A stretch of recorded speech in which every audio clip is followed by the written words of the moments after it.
আজকে আমরা এখানে সমবেত হয়েছি এই জনগল্পের তৃতীয় খণ্ডের বড় উন্মোচন অনুষ্ঠানে। আজকের অনুষ্ঠানে আপনাদের সবাইকে স্বাগত। আমরা অনুষ্ঠানটি শুরু করব স্বাধীন বাংলা লেখকদের গান দিয়ে, এবং গানে অংশ নেওয়ার জন্য আমন্ত্রণ জানাচ্ছি আজাদ, মালা এবং তাপসকে। ওরা আনন্দময় পক্ষ থেকে আজকে আমাদেরকে সঙ্গীত পরিবেশন করবে স্বাধীন বাংলা লেখকদের দুটি গান।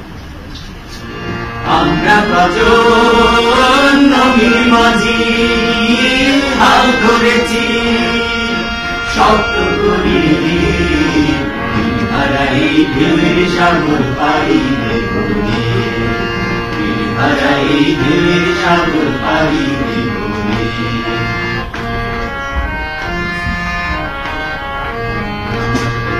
জীবনটাকে যুদ্ধ করে প্রাণের মায়া সঙ্গ করে জীবনের সার নাহি পায়।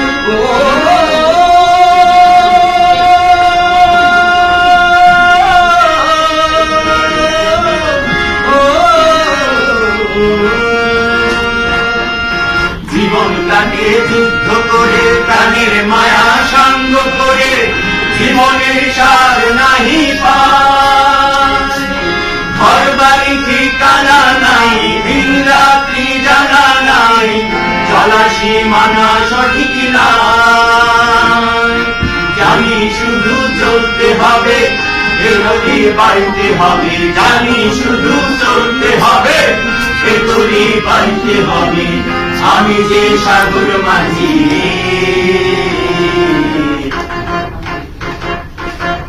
হারাই ঢেউয়ের সাগর পাড়ি দেবো, হারাই ঢেউয়ের সাগর পাড়ি দেবো।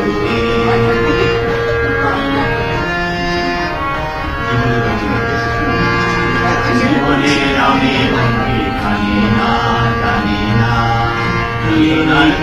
কেমন জানি না, জানি না, যোজনার দৃশ্য চোখে পড়ে না, না না না, ভুলে তবু লাগে না, জীবনের রঙে রঙে টানে না। বৈশাখের ওই রুদ্র ঝড়ে আকাশ যখন ভেঙে পড়ে, ছেঁড়া পাহাড়ও ছিঁড়ে যায়। ও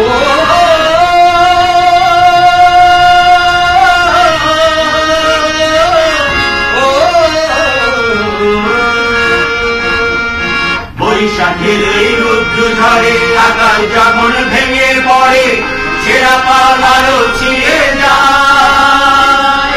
হাতছানি দেয় বিদ্যুৎ আমায়, হঠাৎ কেঁদে শঙ্খ শোনায়, দেখি ওই ভোরে পাখি গায়।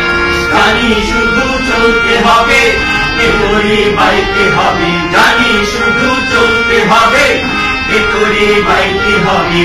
ঝড় ঝড় উঠুক সাগরে, হারাই ঢেউয়ের সাগর পাড়ি দেবো, হারাই ঢেউয়ের সাগর পাড়ি দেবো। আমরা এখানকার উপস্থিত আছি, তারা সবাই জানি যে জনগল্পের প্রকাশনা সংস্থা যুক্ত, এবং আজকে আমরা জনগল্পের তৃতীয় খণ্ডের বড় উন্মোচনে উপস্থিত হয়েছি। আমি মঞ্চে আহ্বান করছি এই জনগল্পের সম্পাদক এবং যুক্ত প্রকাশক কবি নিশাত জাহান রানাকে তার স্বাগত বক্তব্য দেওয়ার জন্য। শুভ সন্ধ্যা।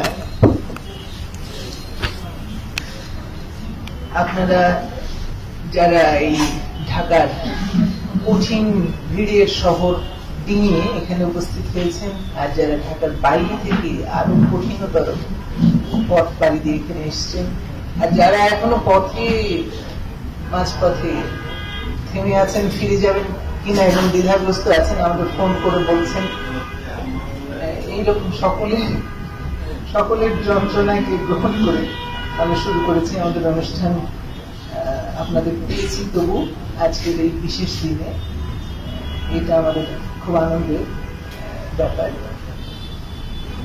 আর এই যে অনুষ্ঠান জয়ন্ত বলছিল যে মোড়ক উন্মোচন, আসলে মোড়ক আর উন্মোচনের অপেক্ষা রাখে না। আজকাল একদা হয়তো রাখতো যখন সোশ্যাল মিডিয়ার যুগ হয়নি। এখন তো বই প্রকাশের বহু আগে থেকে লোকে তার প্রচ্ছদটি দিয়ে এমনকি মতামত পর্যন্ত লোকজনের কাছে জানতে চায়। তো সেই জন্য সেই মোড়ক বহু আগে উন্মোচিত হয়ে যায়, আর উন্মোচনের নতুন কিছু থাকে না। আজও উন্মোচনের কিছু নেই, কিন্তু যা আছে সেটা হলে ভেতরে যা আছে সেইগুলির এই পাঠ খানিকটা উন্মোচন, সেইটুকুই আমাদের আজকে আমরা একটু ব্যবস্থা রাখার চেষ্টা করছি।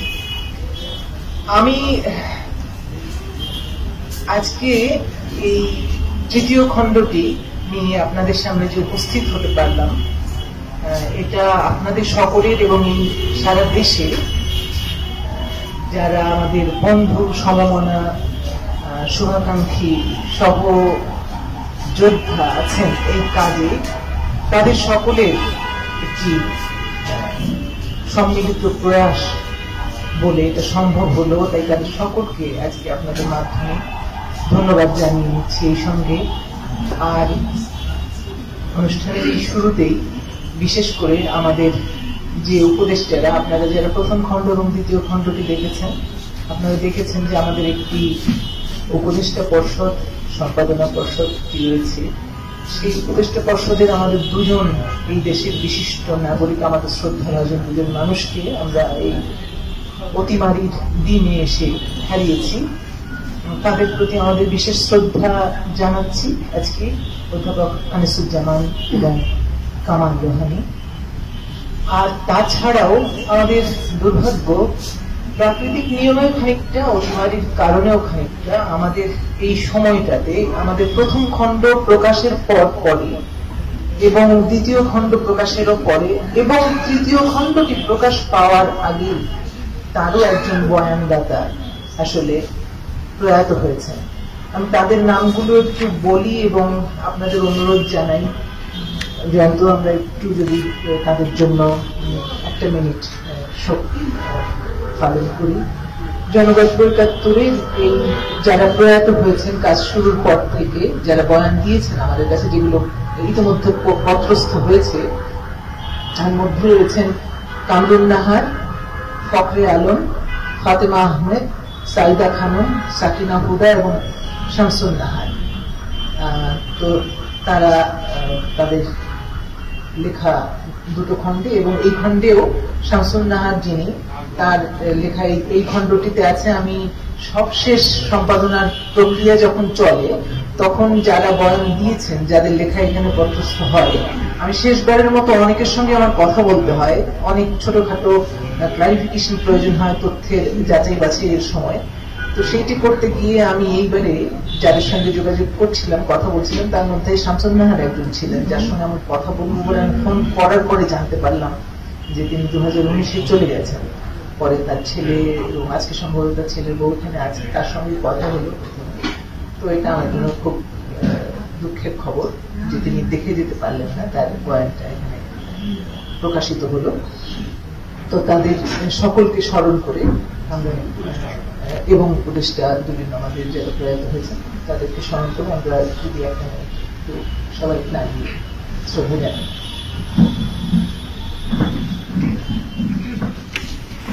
আজকে এখানে যারা উপস্থিত আছেন তাদের অনেকেই আমাদের এই কাজটির সঙ্গে খুব সক্রিয়ভাবে সম্পৃক্ত আছেন। যারা সক্রিয়ভাবে সম্পৃক্ত নেই আজ থেকে আবার তারাও সম্পৃক্ত হলেন, তাদের সকলের জন্যই বলি এইটুকু ভূমিকা করে যে এক একটা বড় ঘটনা যখন ঘটে তখন নিশ্চয়ই সেটা একটা মাইল ফলক। তৃতীয় খণ্ড বের হচ্ছে, এটা আমাদের জন্য মাইল ফলক। অতিমারি ঘটেছে পৃথিবীতে, সেই অতিমারি একটা মাইল ফলক পরবর্তী ধাপে পৃথিবীর আর একদিকে মোড় নিয়ে যাওয়ার জন্য। কিন্তু এই মাইল ফলকগুলির পেছনে কবে সূচনা হয় একটা ভাবনারই, বা কবে সূচনা হয়, কবে ঘটনাটা ঠিক ঘটতে শুরু করে থাকে, তার হদিশ অনেক সময় থাকে না। আমাদের জনগল্পের এই ভাবনাটারও ঠিক ২০-২৫ বছর আগে থেকে হয়তো একটু সূচনা বলা যেতে পারবে। নানান ভাবে পৃথিবীর দেশে দেশে যে যুদ্ধ হয়েছে, সেই যুদ্ধের বিরুদ্ধে মানুষ যে শান্তির পক্ষে অবস্থান নিয়েছে, সেইগুলি খানিকটা আমার দেখবার অভিজ্ঞতা থেকে এগুলি হয়তো মাথার ভিতরে একরকম ছিল। তারপরে আমাদের দেশের এই যুদ্ধের পরবর্তী সময়ে ৭১ পরবর্তী সময়ে যে দুর্যোগ দুর্বিপাকের ভেতর দিয়ে আমরা ৯০ সাল পর্যন্ত তো লাগাতারই চললাম, তারপরেও যে আমাদের মুক্তিযুদ্ধের কথা বলবার পরিস্থিতি এবং পরিবেশ সৃষ্টি হলো না, বরঞ্চ উল্টোটা হলো যে মুক্তিযুদ্ধে অংশগ্রহণ করেছে বাড়ির লোকেরা, এই কথাটাও বলতে দ্বিধাগ্রস্ত হতে হলো, ভীত হতে হলো। সেরকম একটা সময় আমরা পার হয়েছি।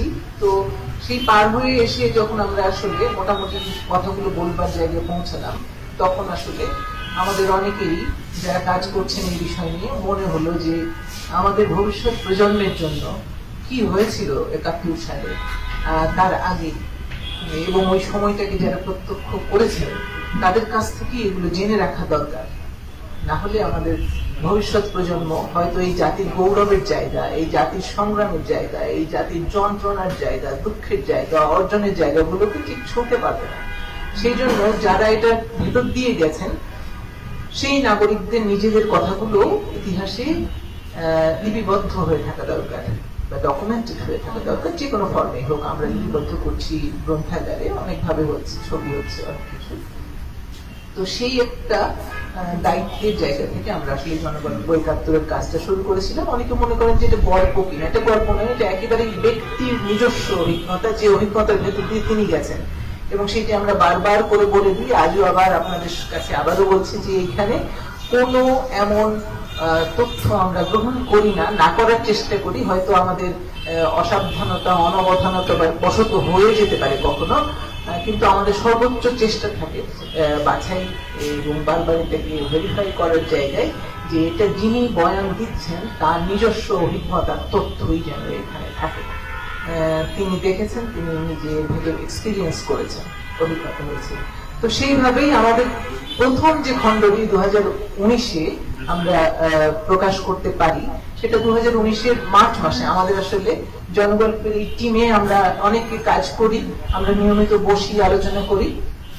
তো আমাদের নিজেদের একটা আবেগের সিদ্ধান্ত বলা যেতে পারে এটা ছিল যে আমরা চেষ্টা করব যে আমাদের এই গ্রন্থ বছরে একটা বের হবে অন্তত পক্ষে, এবং সেই বের হওয়ার সময়টা যেন হয় মার্চ মাস হয়, না হয় ডিসেম্বর হয়। এই দুটো আমাদের স্বাধীনতার জন্য যেহেতু অত্যন্ত তাৎপর্যপূর্ণ মাস, তাই আমরা চেষ্টা করেছিলাম আমাদের প্রথম খণ্ডটি 26শে মার্চকে মনে রেখে এটার প্রকাশনা অনুষ্ঠানটা 27শে মার্চেই করেছিলাম আমরা। আর পরের দ্বিতীয় খণ্ড যেটি, সেটা আমরা 2020-এ অতিমারির ভেতরেও আমরা সেটা 2020-এর ডিসেম্বর মাসে, আমরা 16 ডিসেম্বরের দিন করেছিলাম। তৃতীয় খণ্ডটি আমরা ভেবেছিলাম 2021-এর ডিসেম্বরে করতে পারবো, কিন্তু নানান কারণে সেটা সম্ভব হয়ে ওঠেনি। তো এখন মার্চে, 2022-এর মার্চে আমরা এটা সকলের সামনে উপস্থাপন করতে পারবো, এই ছিল আমাদের পরিকল্পনা, চেষ্টা।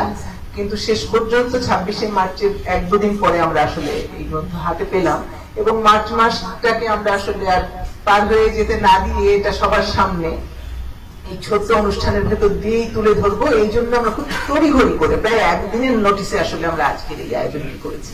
সেই জন্য আমাদের এই গ্রন্থে এবারে 18টি বয়ান আছে, 18টি গল্প আছে, জনগল্প। সেই 18 জনের একজন আমি বলেছি, তিনি 2019-এ চলে গেছেন। ছাড়া অন্যদের যারা ঢাকায় আছেন, অনেকেই ঢাকার বাইরে আছেন, আজকে 2 জন ঢাকার বাইরে থেকে এসেছিল, তাদের অনেকের পক্ষে এই একদিনের নোটিসে এসে ঢাকায় এসে অংশ নেওয়া সম্ভব হয়নি। কিন্তু আমরা যাদের পেয়েছি চেষ্টা করেছি। আমি অত্যন্ত আনন্দিত এবং কৃতজ্ঞ আপনাদের 3 জনের কাছে, বিশেষ করে যারা এখানে উপস্থিত হয়েছেন। আজকে আর কথা বাড়াবো না, এটা আপনাদের হাতে তুলে দেওয়ার কাজ দায়িত্ব ছিল আমাদের, আমরা আজকে তুলে দেবো। এরপরে এটা এর ভেতরে যা আছে সে তো আপনারা পড়ে জানবেন যে কি আছে এর মধ্যে। আর অনুরোধ জানিয়ে রাখবো শুধু আজকে এইটুকু, যে আপনারা যারা লিখেছেন তারা তো লিখেছেন নিজের কথা, কিন্তু আপনাদের পরিবারে, আপনাদের পরিচিত বন্ধুদের মধ্যে যারা 71-এ মুক্তিযুদ্ধের সময়ে 5 বছরের বেশি বয়সে ছিলেন, আমরা 5 বছরের বেশি বলছি বারবার এই জন্য যাতে করে তার স্মৃতিটাকে গ্রহণযোগ্যভাবে ধারণ করা সম্ভব হয়। এইরকম মানুষ, যেহেতু এইরকম মানুষের সংখ্যা দিন দিন কমে যাচ্ছে, 50 বছর হয়ে গেল স্বাধীনতার, তখন যদি 55 মানে এখন তো 60-এর উপরে তাদের বয়স, 60-এর নিচের যে জনগোষ্ঠী তাদের কাছ থেকে আর এই বয়ান নেওয়ার তো কোনো উপায় নেই। ফলে আমাদের দেশে হয়তো এখন সব মিলিয়ে 40-50 লোক মানুষ আছেন। এই 40-50 লাখ মানুষের মধ্যে থেকে কিছু মানুষ হয়তো এই বিবরণগুলো দিতে পারবেন।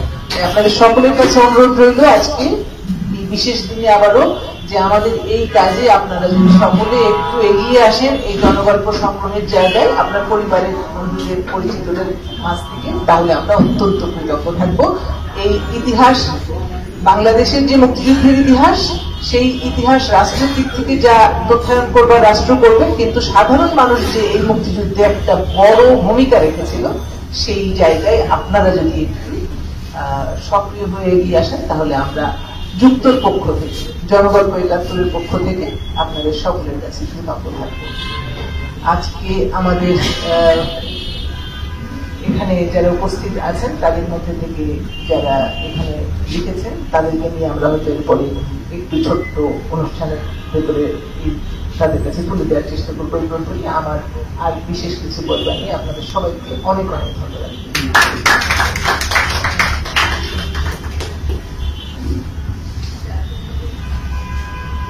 আমি নিশাত জাহানাকে মঞ্চে থাকতে বলছি এবং একই সাথে আজকে নিশাত জাহানা যেমন বললেন একটু আগে যে এই তৃতীয় খণ্ডে 18 জনের বয়ান লিপিবদ্ধ হয়েছে এবং তার মধ্যে যারা উপস্থিত আছেন আমাদের, আমি প্রথমেই আমন্ত্রণ জানাচ্ছি আবুল সাইদ ফিরোজকে। আবুল সাইদ ফিরোজকে ফুল দিয়ে আমরা বরণ করে নিচ্ছি এবং আমরা সম্পাদক নিশাত জাহানা তার হাতে জনগল্প তুলে দেবেন। আমি তাকে মঞ্চে থাকবার জন্য অনুরোধ করছি।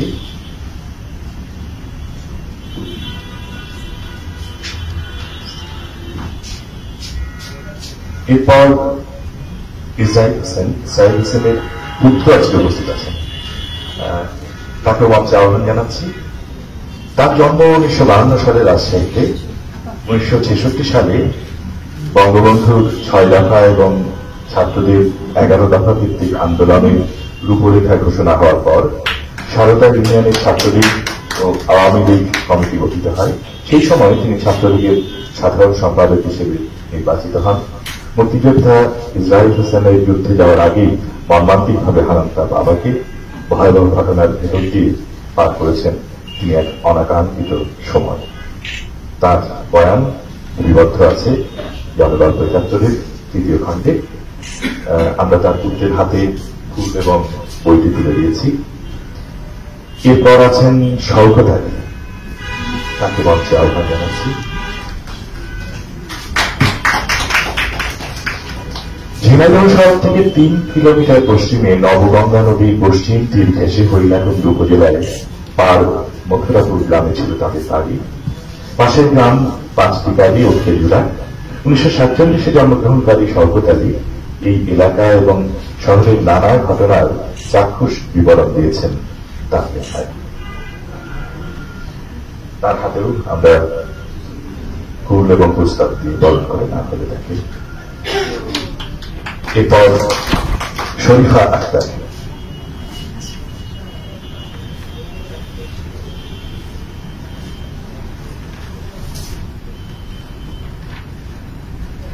মুক্তিযুদ্ধের সময় শরীফা আক্তার ঢাকার হলি ফ্যামিলি রেড ক্রিসেন্ট হাসপাতালে নার্সিং কর্মরত ছিলেন। 29 মার্চ 11 জন মিলে তারা গ্রামের বাড়ির উদ্দেশ্যে পায়ে হেঁটে রওনা দেন। জুন মাসের শেষের দিকে হলি ফ্যামিলি রেড ক্রিসেন্ট হাসপাতালের নার্সিং সার্ভিস থেকে তারা সবাই কাজে যোগ দেবার জন্য চিঠি পান। জুলাই মাসের প্রথম দিকে তিনি ঢাকায় ফিরে আসেন। এরপর হলি ফ্যামিলি হাসপাতালের দিকগুলোর অভিজ্ঞতার বয়ান দিয়েছেন শরীফা আক্তার, তাকেও আমরা স্বাগত জানাচ্ছি। সাজিদা খাতুন, উনি শামসুন নাহার, উনি বলবেন সম্প্রতি প্রয়াত হয়েছেন। ওনার কন্যা আছে, মণিকে ডাকি আমরা। মণি, শিরিন খান মণি।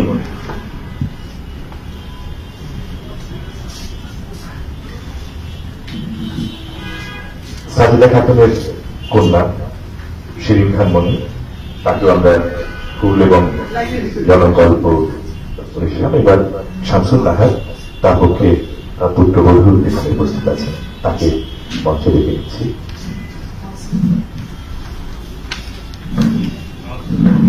এই আমরা যেরকম আগে শুনলাম যে বয়ান দানের পর তিনি মৃত্যুবরণ করেছেন, আজকের উপস্থিতি এরাই ছিলেন এবং আমি কিছু কিছু কথা তাদের কাছ থেকে শুনতে চাই। আমি আবু সাইদ ফিরোজ যিনি আসলেন প্রথমে, তার কথা কিছু শুনবো এবং আমরা জানি যে তিনি খুব চমৎকার সঙ্গীত পরিবেশনও করেন। যদি প্রাসঙ্গিক কোনো গান ওনার মনে পড়ে সেটি কিছু শুনবো আমরা।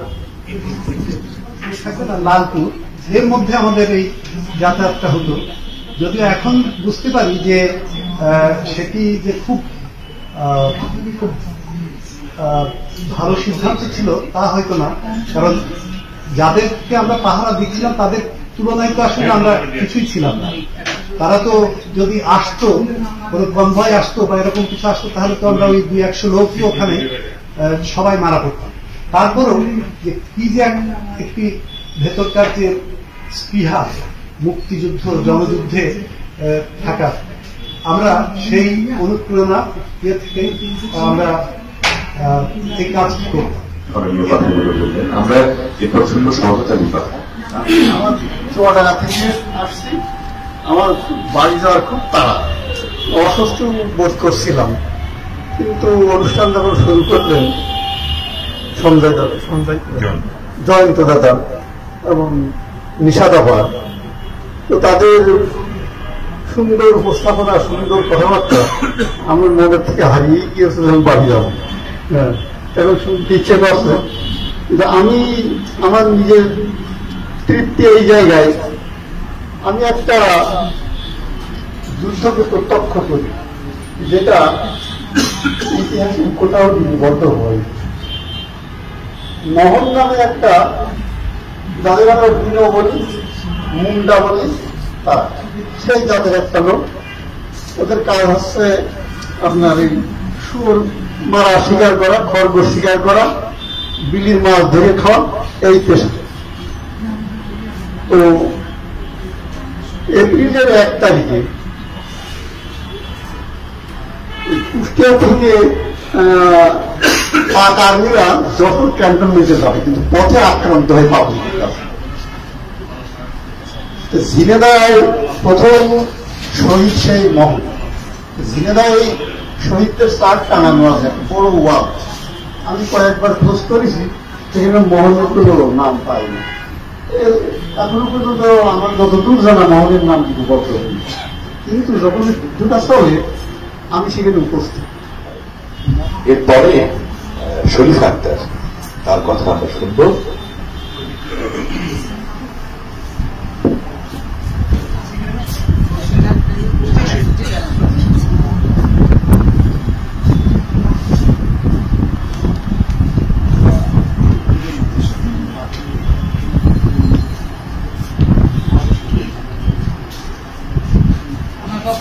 সবাইকে জানাই আমার আন্তরিক শুভেচ্ছা এবং আসসালামু আলাইকুম।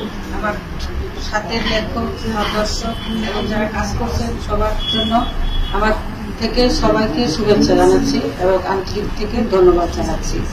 আজকে এখানে আসার জন্য আমার জন্য যারা কাজ করেছেন, যারা আমাকে এত দূরে এনে উঠাইছেন, তাদের কাছে আমার মনের থেকে অনেক ধন্যবাদ, অনেক কৃতজ্ঞতা, অনেক ভালোবাসা। আমি আজকে এখানে আসছি ওনাদের যুক্ত প্রতিষ্ঠানে লেখা একটু দিয়ে, এই লেখা এই বোর্ডের মধ্যে ছাপছে আমার শরীফ আক্তার নামে। আমি হলিফ মিলে হাসপাতালে সিনিয়র স্টাফ নার্স হিসেবে ছিলাম, ওখানে কর্মরত ছিলাম এবং যা দেখছি সত্য ঘটনাকেই উঠে ধরার চেষ্টা করছি এর মধ্যে। এবং আছে যে পড়বেন উনি জানবেন যে আসলে আরো কিছু ছিল লেখার, হয়তো মনে নেই, হয়তো মনে ছিল না, করতে পারি না, এখন হয়তো হয়েছে, আরো কিছু ছিল। তো যা লিখছি এর মধ্যে অনেক সত্য ঘটনা ইতিহাস হয়ে থাকবে আমি মনে করি লেখার মধ্য দিয়ে। আমার লেখা ছোট্ট একটা লেখা, আমি একটা সত্য লিখছি। সবার কাছে আমার মনের থেকে আন্তরিক ধন্যবাদ। আমাদের এখানে উপস্থিত আছেন কবি ও গবেষক আমিনুল ইসলাম, তিনি জনগল্প ৭১-এর প্রথম খণ্ডে তার বয়ান দিয়েছেন। আমরা তার কাছ থেকে সংক্ষেপে কিছু কথা শুনে নেব। আমন্ত্রণ জানাচ্ছি কবি ও গবেষক আমিনুল ইসলাম। আমি প্রথমেই আমার বন্ধু এবং আমার ৩ মাসের ক্লাসমেট নিশাত-জাহান রানা, যিনি যুক্ত প্রকাশের কর্ণধার এবং সকল আয়োজনের যিনি মূল, তিনি একটি কি বলবো একটি অনন্য অতুলনীয় নজিরবিহীন উদ্যোগ নিয়েছেন। এই জনযুদ্ধ ৭১-এর উপর যে যারা সে সময় মুক্তিযুদ্ধ দেখেছেন, যাদের মেমোরি কোনোভাবে এটাকে ক্যাচ করে এবং ধরে রাখতে পারে, তাদের এটির প্রয়োজন আছে। কারণ হলো যে একবার তো বঙ্কিমচন্দ্র চট্টোপাধ্যায় বলেছিলেন যে বাঙালি জাতির সবচেয়ে বড় দুর্ভাগ্য হলো যে তাদের কোনো ইতিহাস নেই, তারা রচনা পড়ে। রবীন্দ্রনাথ বলছিলেন যে আমরা যে ইতিহাসগুলো পড়ি এটি হলো রাজা বাদশাহের ইতিহাস। আমাদের মুক্তিযুদ্ধ যদি আমরা বাংলা একাডেমি প্রকাশিত স্বাধীনতার দলিলপত্র দেখি অজস্র খণ্ডে, আমরা মেজর রফিকুল ইসলাম বীরুত্তমের লেখা লক্ষ প্রাণের বিনিময়ে এবং এরকম আরো বই যদি যেগুলো আপনারা নিশ্চয়ই অনেকে পড়েছেন, আমি পড়েছি, সেখানে কিন্তু যা লেখা হয়েছে সেগুলো সত্য, কিন্তু যা লেখা হয়নি সেটাই বড় সত্য। অর্থাৎ ৭১ সালে আমি তখন ক্লাস 4-এর ছাত্র ছিলাম, 9 বছর আমার বয়স, এবং আমি মুক্তিযুদ্ধ দেখেছিলাম। আমার বাড়ি সীমান্ত এলাকায় ছিল। দিনের বেলা রাজাকারদের দেখতাম, পাঞ্জাবিরাও 2-1 গেছি, এবং অধিকাংশ সময় সেটি মুক্তিযোদ্ধাদের দখলই ছিল। আমি যে হাই স্কুলের ছাত্র, পরবর্তীতে পরিসৃজন একাডেমি, এই স্কুলের প্রাক্তন এবং বর্তমান মিলে তখন 57 জন ছাত্র মুক্তিযুদ্ধে অংশগ্রহণ করেছিলেন। 3 জন শহীদ হয়েছিলেন এবং 3 জন খুব বিখ্যাত হয়েছিলেন, পরে জেলা কমান্ডার তারা হয়েছিল। অনেকেই সরকারের বড় বড় পদে পরবর্তীতে চাকরি করেছে। কিন্তু আমি যদি আমার জেলার কথাই বলি, তাহলে মুক্তিযুদ্ধের স্বাধীনতার যে দলিলপত্র বা আমি আরো যে বইগুলোর কথা বললাম, এই বইগুলো পড়ে সেখানে কিছু পাওয়া যায়।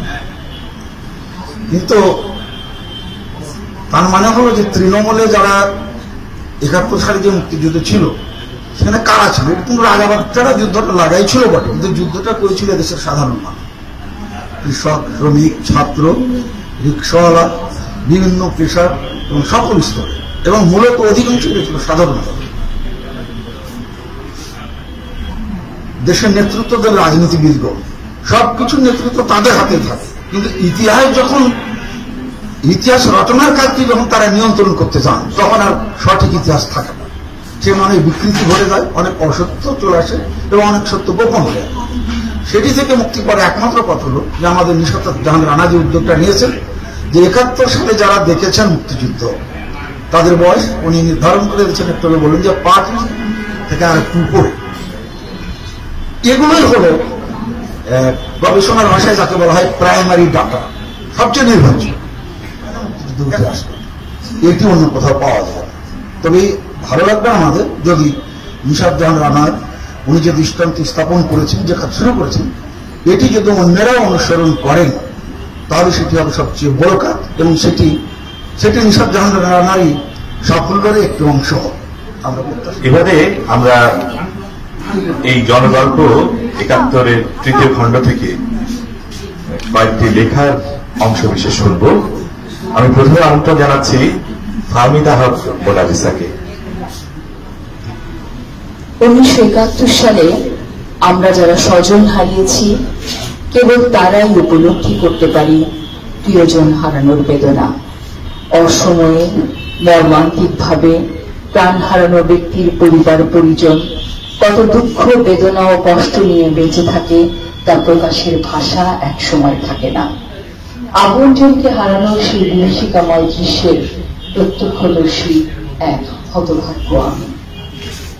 ১৯৭১ সালের ৪ নভেম্বর, দিনটি শুক্রবার, আমাদের শাখারিকাঠি গ্রামের ছোট্ট বাজার। আশেপাশের ৪-৫ গ্রামের মানুষ সপ্তাহে 2 দিন এই হাটে বেচাকেনা করে। চারিদিকে যুদ্ধের দামাদড়ি। আমাদের গ্রামের সকল বাসিন্দাই হিন্দু সম্প্রদায়ের।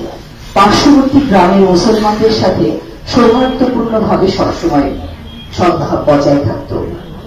বন্ধুত্বের সম্পর্ক ছিল অনেকের সাথে। আমার বাবা ছিলেন ব্যবসায়ী, গ্রামের হাটে তার দোকান ছিল। ওই দিন যথারীতি বাবা বাজারে যান। হাটের দিনে প্রায়ই বাবার কাছে আবদার করতাম কিছু পয়সার জন্য। বাবা তা পূরণ করতেন। দুটা লেবু রজাস, 2 আনার বাদাম কিনে মহানন্দে খেতে খেতে বাড়ি আসতাম। 4 নভেম্বর আমিও গিয়েছিলাম হাটে। বাবার কাছ থেকে পয়সা নিয়েছি কি নেই তা সঠিক মনে নেই। হঠাৎ দেখি হাটের মধ্যে কিছু লোকের হাতে বড় বড় বন্দুক, আর কিছু লোকের হাত বাঁধা হচ্ছে গামছা দিয়ে।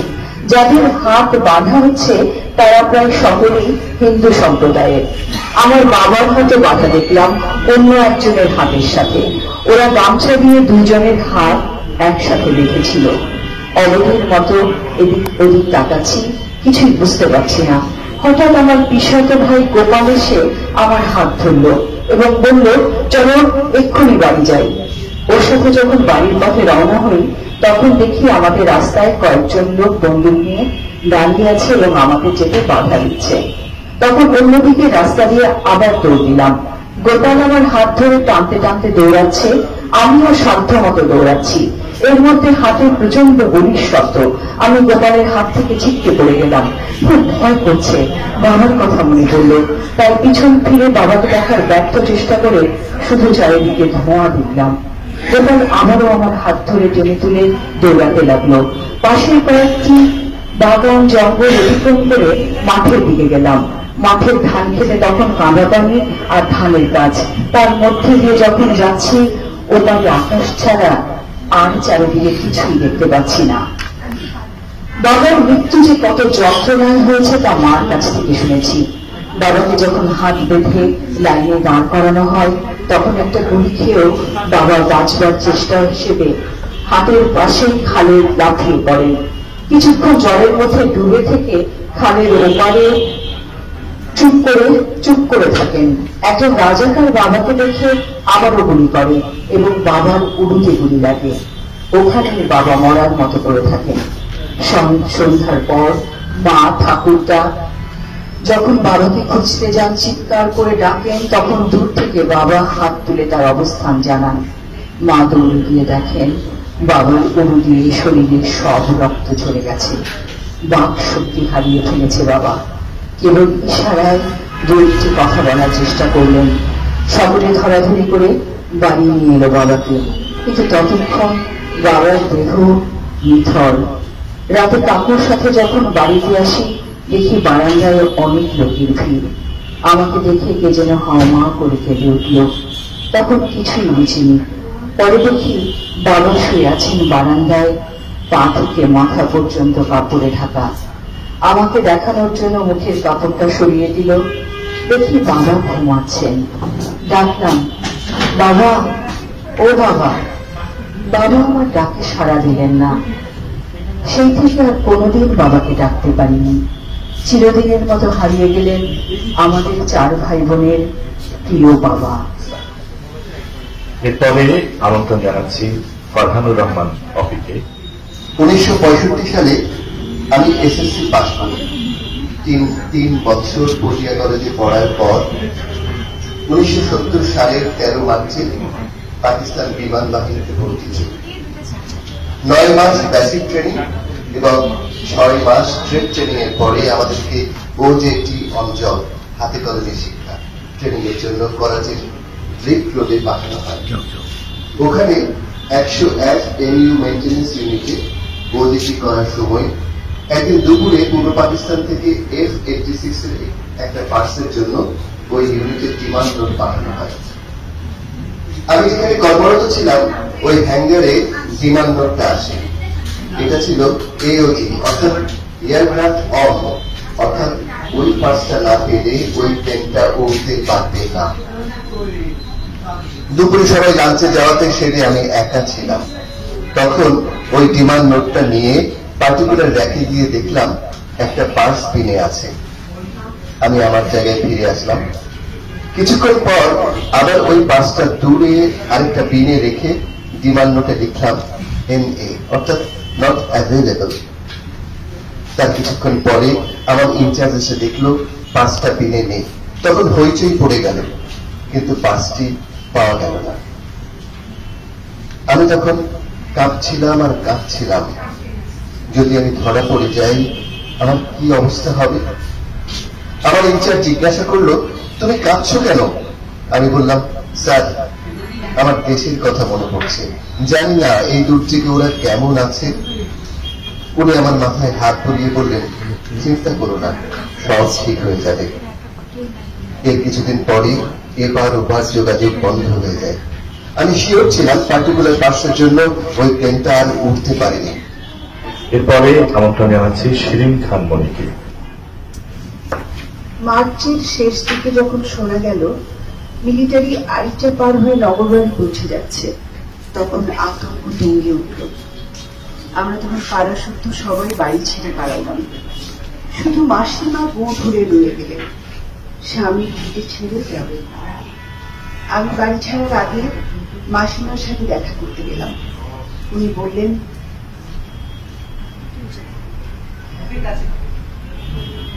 বললেন, বৌমা আয় তো আমার সাথে। তিনি আমাকে অন্দর মহলের ভেতর দিক থেকে একটা কালো কাঠের ছোট দরজা দিয়ে যেখানে নিয়ে গেলেন, সে স্থান হলো পুজোর কুয়োতলা, যেখানে আমি আগে কোনোদিনই যাইনি। কুয়োটা না ছুঁয়ে দ্বিধা নিয়ে দাঁড়িয়ে রইলাম। মাসিমা কুয়োতলার পাশের ছোট ঘরগুলোর একটাতে ঢুকে একটা বস্তা টেনে বের করে আনছেন। আমি এগিয়ে গেলাম। বস্তায় কি মাসিমা? বস্তা খুলে এগুলো সব কুয়োতে ফেল, রূপোর বাসন, পুজোয় ব্যবহৃত রূপার বাসন। মণ্ডপে পুজোর সময় এগুলো দেখেছি আমি। কতদিন হাত দিয়ে নেড়ে চেড়ে দেখবার বাসনও হয়েছে, কিন্তু আজ আমি তখনও দ্বিধান্বিত। আমি মুসলমান, পুজোর বাসন ছোব কিনা। মাসিমা বললেন, তাড়াতাড়ি কর, কেউ এসে পড়বে। একে একে 3 বস্তা, কত যে বাসন, ছোট বড় মাঝারি, থালা বাটি গেলাস চামচ, সলতেদানি, প্রদীপ ধূপদানি, গোলাপদানি, ঝাড়ি সিঁদুরের কৌটো, প্রতিমার গয়না, মুকুট আর কত কি। একে একে সব কুয়োতে ফেলে মাসিমাকে সালাম করে বেরিয়ে এলাম। দুপুরের মধ্যে যে যতটুকু পারি বোচকা বুচকে নিয়ে বাড়ি ছাড়লাম। 10 মাইল হেঁটে আমার ফুফাতো বোনের শ্বশুর বাড়ি দিয়ে আশ্রয় নিলাম। গ্রামের নাম ভুরভুরে। সকালে মোটর সাইকেল চেপে পাবনা শহর থেকে মুকু ভাই এলো পিঠে বন্দুক ঝুলিয়ে। মুকু ভাই আমাদের এক পারিবারিক বন্ধু। বলল, নদী পার হয়ে নগরবাড়িতে পৌঁছে গেছে মিলিটারি, আমি যাচ্ছি, দেখে আসি। বেলা 4টায় খবর এলো মুকু ভাই নিয়ে। শোনা গেল নগরবাড়ির ঘাট পেরিয়ে মিলিটারির জিপ গাড়ি যখন সড়ক রাস্তা ধরেছে, তখন রাস্তার পাশের গাছের আড়াল থেকে সে নাকি জিপ গাড়িতে গুলি করেছে। তার গুলিতে 3 জন মিলিটারি মরেছে। তারপর মিলিটারি গুলিতে সে মারা গেছে। সে এক বিভীষিকাময় রাত কাটালাম আমরা। সবাই বলা বলি করল, ভুরভুরে নিরাপদ নয়। ভোরে ভুরভুরে ছেড়ে আমরা রওনা হলাম আরো কোন নির্জন গ্রামের সন্ধানে। পথে খবর পেলাম আমার ভোর ধরে থাকা মাসিমাও বাড়ি ছেড়ে এদিকেই আসছেন। মানুষের কাফেলা যেন। কত পথ পার হয়ে যাচ্ছি। সন্ধ্যায় আমরা এক গন্ড গ্রামে পৌঁছালাম। পরদিন সেখানে মাসিমা এসে যোগ দিলেন আমাদের সাথে। মাসিমা তার কোমরে বেঁধে বালিশের মতো করে এক পোটলা গয়না লুকিয়ে এনেছিলেন, সেটা আমাকে রাখতে দিলেন। মাসিমা 1 মাস ছিলেন আমার সাথে। আমি রান্না করে তার জন্য তরকারি ভাত সবার আগে আলাদা করে তুলে রাখতাম রান্নাঘরের আড়ায় বাঁধা তাকের উপরে, কিন্তু উনি খেতেন সবার শেষে আমার সাথে বসে। সে 1 মাসে প্রায় প্রতিদিনই আরো কত ঘটনা যে ঘটতে থাকত। সত্য মিথ্যা, ভয় গুজব আতঙ্ক সব মিলিয়ে সে এক ভয়ঙ্কর সময়। অহেতুক কৌতূহল সংশয়, ক্রমেই কে শত্রু কে মিত্র বোঝা দায়ী হয়ে উঠল। সে সময় মাসিমা আমাকে একদিন বললেন, তুই আমাকে হয় মা ডাক নয় খালা ডাক, আর মাসিমা মাসিমা ডাকিস না। সেটাই ঠিক হলো। আমি ছেলে মেয়েদের বললাম তাকে আর দিদিমা না ডাকতে। কেউ জিজ্ঞেস করে বলবে সে তাদের নানু, মায়ের মা। মাসিমার গায়ের রঙের সাথে আমার রঙের বেশ মিল থাকায় এই ব্যবস্থা করা হলো। আর্যর আব্বা আমার স্বামী নানা দিকে খোঁজ খবর করে কিছু বিশ্বস্ত লোকের সহযোগিতায় একদিন গভীর রাতে মাসিমাকে নিয়ে বেরিয়ে পড়ল ভারতীয় সীমান্তের উদ্দেশ্যে। রমেনদা আর মাসিমাকে নিরাপদে সীমান্তে পৌঁছে দিয়ে ফিরে এসেছিলেন তিনি। এভাবে মাসিমাকে স্বামীর ভিটে আর দেশের মায়া ত্যাগ করে রাতের আঁধারে পালিয়ে যেতে হলো। ঢাকা শহরের এই চরম যানজট উপেক্ষা করে যারা আজকের এই অনুষ্ঠানে যুক্ত হতে পেরেছেন তাদের সবাইকে জানাই কৃতজ্ঞতা। আমরা অনুষ্ঠানের একেবারে শেষ পর্যায়ে চলে এসেছি। আমরা এই পর্বে ধন্যবাদ জ্ঞাপনের জন্য আমন্ত্রণ জানাচ্ছি কথাশিল্পী ঝর্ণা রহমানকে। শুভ সন্ধ্যা সবাইকে। আমার একটু গলা ভাঙা আছে অনেকদিন ধরে, কথা বলতে কষ্ট হয়, বুঝতে হতে পারা যাবে না। আজকে জনগল্পের তৃতীয় খণ্ডের একটা প্রকাশনা অনুষ্ঠান। জনগল্পের শুরু থেকেই আমি আছি, জনগল্প ৭১ শুরু থেকে বিভিন্ন জায়গায় যাওয়া, বিভিন্ন জনের কাছ থেকে লেখা সংগ্রহ করা, বিভিন্ন জনকে উদ্বুদ্ধ করা, বারবার তাগিদ দেওয়া, এই সমস্ত অধ্যায়গুলোর মধ্য দিয়ে আমরা বহুদিন ধরে গিয়েছি। মাঝখানে করোনার জন্য আমাদের এই কার্যক্রমগুলোতে, শুধু এই কার্যক্রম না, সারা দেশে সারা বিশ্বের সব কার্যক্রমে থমকে ছিল, আমরাও থমকে ছিলাম। কিন্তু বাইরে না গিয়ে যে সমস্ত কাজগুলো করা যায় সেগুলো চলেছে, তার একটা প্রমাণ হচ্ছে যে আজকে তৃতীয় খণ্ড প্রকাশ পেল। এই যে একটি প্রকাশনা হলো, এটি আমাদের কার্যক্রমের একটা বড় সফলতা। আমরা যেভাবে চিন্তা করেছিলাম ঠিক সেভাবে হয়তো শুরুটা বা এ পর্যন্ত যাওয়া হয়নি। যত সংখ্যক লেখা নিয়ে এক একটা বই প্রকাশ করার কথা চিন্তা করা হয়েছিল, কিন্তু দেখা গেছে যে চিন্তার সাথে, আবেগের সাথে, বাস্তবতার সাথে, যুক্তির সাথে সমন্বয় করা খুব কঠিন। সেগুলো সমন্বয় করে আমাদের প্রথম খণ্ডে ২৬টা, তাই না রানা, ২৬টা লেখা নিয়ে বেরিয়েছে। দ্বিতীয় খণ্ডে ছিল কয়টা? ১৩টা, এবার বোধ হয় একটু বেশি, ১৮টা।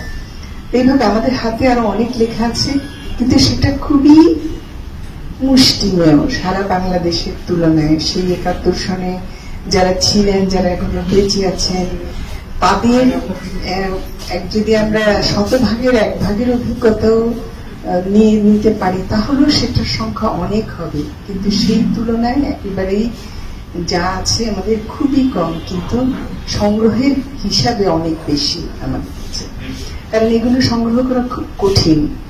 যারা এগুলো এই সমস্ত অভিজ্ঞতার ভিতর দিয়ে গেছেন তারা লিখতে জানেন না বেশিরভাগই। অনেকে স্মৃতি ভুলে গেছেন, বলতে চান না, বলতে জানেন না, নানান রকম ব্যস্ততার মধ্যে থাকেন। যে এত রকম সমস্যার ভেতর থেকে এক একটা লেখা বের করে আনা রীতিমতো একটা জয় বলতে পারি আমরা। এরকম করে আমরা এগোচ্ছি, ভবিষ্যতে এগোবো। আমরা তো যখন যেখানে যাই তখনই সেখানে তাকে বলি যে আমাদের এরকম একটি কার্যক্রম চলছে, কারণ মানুষ তো অমর না। আমরা এখন যে একটা সময় যেরকম ঘূর্ণির ভেতরে ঢুকে গেছে, যেরকম একটা গতির মধ্যে ঢুকে গেছে, মানুষের যে প্রজন্মের পর প্রজন্ম, এখন যে প্রজন্ম চলছে, এদের কাছে মুক্তিযুদ্ধ, স্বাধীনতা, এই সমস্ত আবেগগুলো যেন আবেগই শেষ হয়ে গেছে। মানুষের যে একটা মনুষ্যত্বের একটা বড় শক্তি হচ্ছে আবেগ, সেটি যেন শেষ হয়ে যাচ্ছে। তো সেগুলো আমাদের ধরে রাখার জন্য এখন এতটুকুই সময় আছে আমাদের হাতে, এরপরে কিন্তু নাই। যখন এই মানুষগুলো চলে যাবে তখন কিন্তু আর এগুলো পাওয়া যাবে না। তখন এই এক একজনের কাছ থেকে শুনে এগুলোর সত্যতা থাকবে না, এগুলোর তথ্য ঠিক থাকবে না, হয়তো সেই ইচ্ছাটাও থাকবে না এগুলো সংগ্রহ করার। কাজে এখন হচ্ছে এতটুকু সময় আমাদের হাতে আছে, এই এতটুকু সময়কে আরো অনেক বড় করে ব্যক্ত করে, পরিব্যক্ত করে আমরা কাজ যাতে করতে পারি। তো সেই কাজটি হয়েছে, যুক্ত এই কাজে প্রথম থেকে যুক্ত আছে। এবং আমরা জানি যুক্ত নিশাত জাহান রানা এখানে আছে বলে আমি বলছি না যে আমাদের প্রকাশনার জগতে প্রকাশনা প্রতিষ্ঠান বলতেই মনে করা হয় যে শুধু বই প্রকাশ। এটি হচ্ছে প্রকাশনা প্রতিষ্ঠানের কাজ। কিন্তু বই যে সমস্ত সংস্কৃতি, সমস্ত চেতনার কেন্দ্রবিন্দু, এবং একটা প্রকাশনা প্রতিষ্ঠানও যে এইরকম চেতনার কেন্দ্রবিন্দু হয়ে উঠতে পারে সাংস্কৃতিক বোধ নিয়ে, সেই রকম বোধ যুক্ত আছে, এবং যেটির কারণে আমরা দেখি যে বিভিন্ন সময়ে যুক্ত নানান রকম কাজের সাথে যুক্ত হয়, সাংস্কৃতিক, নান্দনিক, সাহিত্য ইত্যাদি বিষয় নিয়ে। তো তার একটা বড় অংশ হচ্ছে এই জনগল্প ৭১। এই বইটি প্রকাশিত হয়েছে এই জন্য আমি অনেক আনন্দিত, এবং দেখেছি যে তৃতীয় সংখ্যা, তৃতীয় খণ্ড হলো। এর মধ্যে আমি যতগুলো লেখা জোগাড় করেছিলাম তার মধ্যে বেশ কয়েকটা প্রথম খণ্ডেও গেছে, দ্বিতীয় খণ্ডেও গেছে, এখনো আছে, আরো আছে, রয়ে গেছে, ভবিষ্যতে আরো জোগাড় করা হবে। আপনারা যারা আছেন আপনাদের প্রত্যেকের কাছে আমাদের এই কথাগুলো বোধহয় হয়ে গেছে, আমি শেষ হয়ে এসেছি বলে আমি শুনিনি। যে আমরা আমাদের সবার কাছে সবসময় অনুরোধ থাকে যে আমাদের চারপাশে যারা বর্ষিয়ান ব্যক্তি আছেন তাদেরকে উদ্বুদ্ধ করা, তাদের কথাগুলি নিয়ে নেওয়া। এটি আজকে এই বইটি প্রকাশিত হয়েছে, এই জন্য সম্পাদক নিশাত জাহান রানাকে অভিনন্দনের ভাগ আমাদেরও জুটবে, কারণ আমরা এটার সাথে আছি।